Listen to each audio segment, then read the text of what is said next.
Պարոն Կարապետյան, 2018-ին ժողովրդական ալիքի վրա իշխանության եկած մարդիկ վերջին 8 տարում ապացուցել են, որ իրենց իշխանությունը պետք էր առաջին հերթին սեփական կյանքը բարելավելու համար։ Օրինակները շատ են, սկսած միլիոնավոր դրամների պարգևավճարներից մինչև առանձնատներ, որոնք կառուցում են կամ ձեռք են բերում այսօրվա պաշտոնյաները։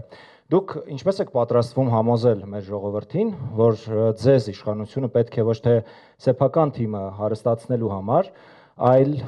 Հայաստանը ուժեղացնելու, հարստացնելու համար։ Դրա համար գալիս են արդեն հարստացած մարդիկ, ովքեր հարստանալու կարիք չունեն։